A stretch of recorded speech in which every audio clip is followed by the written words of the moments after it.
Chapter 11. Now all the earth continued to be of one language and of one set of words. As they traveled eastward, they discovered a valley plain in the land of Shiʹnar, and they began dwelling there. Then they said to one another, "Come, let us make bricks and bake them with fire." So they used bricks instead of stone, and bitumen as mortar. They now said, "Come, let us build a city for ourselves, and a tower with its top in the heavens, and let us make a celebrated name for ourselves, so that we will not be scattered over the entire face of the earth." Then Jehovah went down to see the city and the tower that the sons of men had built. Jehovah then said, "Look, they are one people with one language, and this is what they have started to do. Now there is nothing that they may have in mind to do that will be impossible for them. Come, let us go down there and confuse their language, in order that they may not understand one another's language."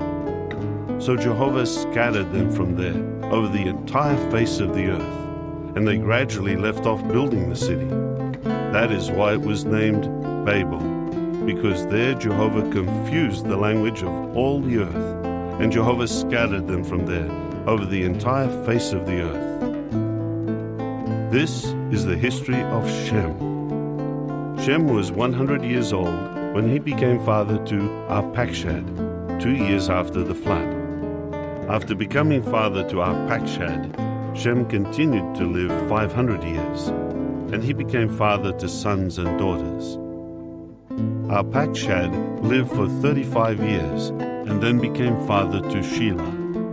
After becoming father to Shiʹnar, Arpachshad continued to live 403 years, and he became father to sons and daughters. Shiʹnar lived for 30 years, and then became father to Eber. After becoming father to Eber, Shiʹnar continued to live 403 years, and he became father to sons and daughters. Eber lived for 34 years, and then became father to Peleg. After becoming father to Peleg, Eber continued to live 430 years, and he became father to sons and daughters. Peleg lived for 30 years, and then became father to Reu. After becoming father to Reu, Peleg continued to live 209 years, and he became father to sons and daughters. Reu lived for 32 years, and then became father to Serug. After becoming father to Serug, Reu continued to live 207 years, and he became father to sons and daughters. Serug lived for 30 years, and then became father to Nahor. After becoming father to Nahor, Serug continued to live 200 years, and he became father to sons and daughters. Nahor lived for 29 years, and then became father to Terah. After becoming father to Terah, Nahor continued to live 119 years, and he became father to sons and daughters. Terah lived for 70 years, after which he became father to Abram, Nahor, and Haran. This is the history of Terah.